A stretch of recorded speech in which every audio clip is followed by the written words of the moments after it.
दाई माँ। एक गांव में एक बूढ़ी दाई माँ रहती थी। दाई माँ का असली नाम यशोदा था। दाई माँ अपने काम में इतनी होशियार थी कि बड़े बड़े डॉक्टर भी उनको हाथ जोड़कर नमस्ते करते थे। दाई माँ यूपी के मथुरा शहर के पास छोटे से गांव की रहने वाली थी। बचपन में एक महामारी में दाई माँ के माता पिता का स्वर्गवास हो गया था। इस दुनिया में दाई माँ का केवल एक छोटा भाई था। दाई माँ ने अपने छोटे भाई को माँ बाप दोनों का प्यार दिया था और उसे पढ़ा लिखा कर एक कामयाब आदमी बना दिया था। दाई माँ ने अपना सारा जीवन अपने छोटे भाई को समर्पित कर दिया था। सही समय देखकर दाई माँ ने अपने छोटे भाई का अच्छे परिवार में विवाह कर दिया। छोटे भाई का नाम कन्हैया था। दाई माँ अपने काम में इतनी होशियार थी कि उनके गांव और आसपास के गांव में उनका नाम और सम्मान था। लोग दूर दूर से उनके पास आते थे। लड़का पैदा हो या लड़की, दाई माँ को सब दिल खोलकर उपहार दिया करते थे। छोटे भाई की शादी के बाद दाई माँ के दुख के दिन शुरू हो गए। छोटा भाई अपनी पत्नी का गुलाम बन गया। उसकी पत्नी दाई माँ से नफरत करती थी और पति की संपत्ति में दाई माँ को हिस्सा नहीं देना चाहती थी। दाई माँ कृष्ण भगवान की सच्ची भक्त थी, इसलिए वह जन्माष्टमी से एक दिन पहले मथुरा के मंदिर में जाती थी और जन्माष्टमी के दूसरे दिन घर आती थी। इसी बात का फायदा उठाकर दाई माँ का छोटा भाई अपनी पत्नी के कहने से गांव की सारी संपत्ति, बड़ा मकान बेचकर पत्नी के साथ शहर भाग जाता है। गांव वाले दादी माँ का सम्मान करते थे, इसलिए पूरा गांव मिलकर दाई माँ को एक छोटा सा मकान बनाकर रहने के लिए देते हैं। किसी न किसी के घर से दाई माँ के लिए खाना तो आ ही जाता था। दाई माँ बूढ़ी होने लगी थी, इस वजह से बीमार रहती थी। दाई माँ के जीवन में अकेलापन था। एक गिलास पानी पीने तक के लिए दाई माँ को दूसरे के सहारे की ज़रूरत पड़ती लगी थी। सर्दी की रात दाई माँ का कोई दरवाज़ा खटखटाता है। दाई माँ जैसे ही दरवाज़ा खोलती है, एक आदमी उसके पैरों में गिर जाता है। बोलता, दाई माँ मेरे साथ चलो, मेरी पत्नी को बच्चा होने वाला है। आसपास कोई डॉक्टर नहीं मिल रहा। मुझे पता है आप बहुत होशियार हो, आप मेरी पत्नी की जान बचा सकती हो। दाई माँ बीमार थी, फिर भी उस पर तरस खाकर उसके साथ चल देती है। उस आदमी की पत्नी दाई माँ की सहायता से एक बहुत सुंदर सी लड़की को जन्म देती है। वह आदमी खुश होकर दाई माँ को बहुत सा उपहार देता है और पैसे देता है और बोलता है, दाई माँ आज की रात में आपकी दावत करूँगा और सुबह जल्दी आपके गांव छोड़ दूँगा।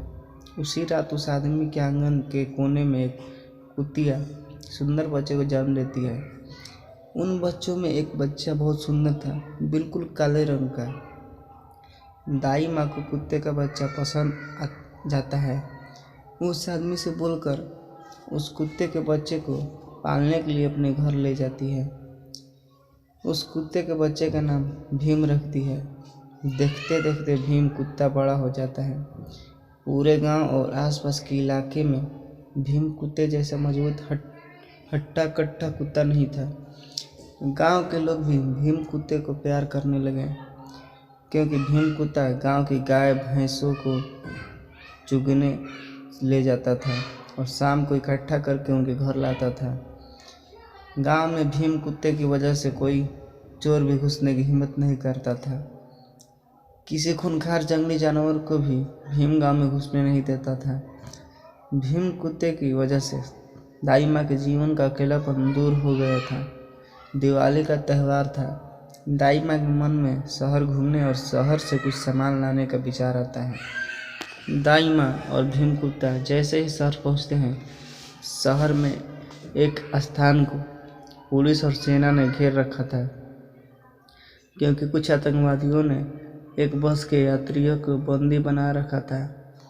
आतंकवादियों की मांग थी अपने साथी को छुड़वाने की। भीड़ देखकर दाई माँ और भीम कुत्ता भी देखने लगते हैं। बस में से एक महिला दाई माँ को आवाज़ लगाती है, दीदी हमारी जान बचा लो।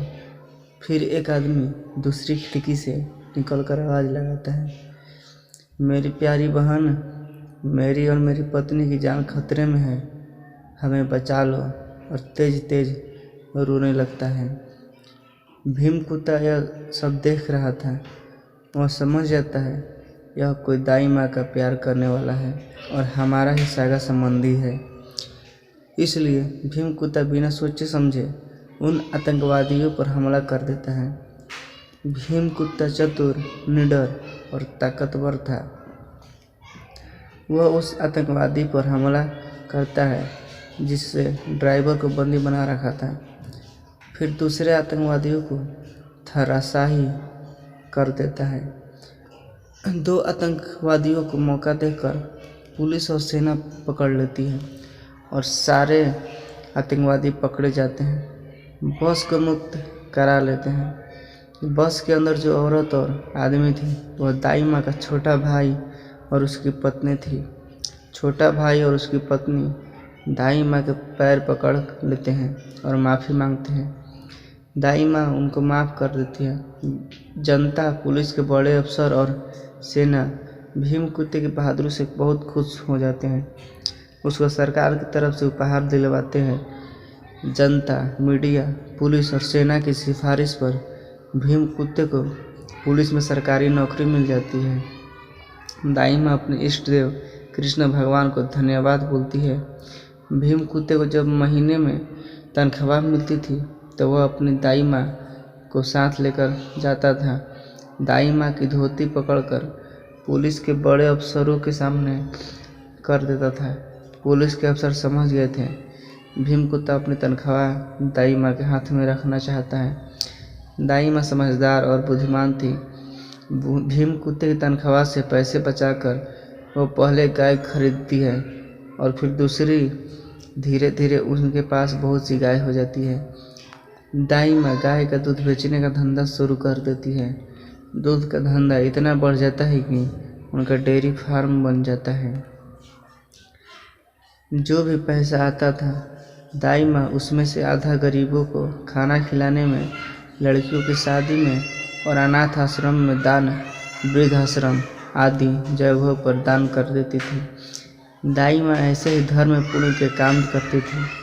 अब दाई माँ के जीवन में कृष्ण भगवान की वजह से और भीम कुत्ते के प्यार की वजह से नई खुशियाँ और नई ताजगी आ गई थी।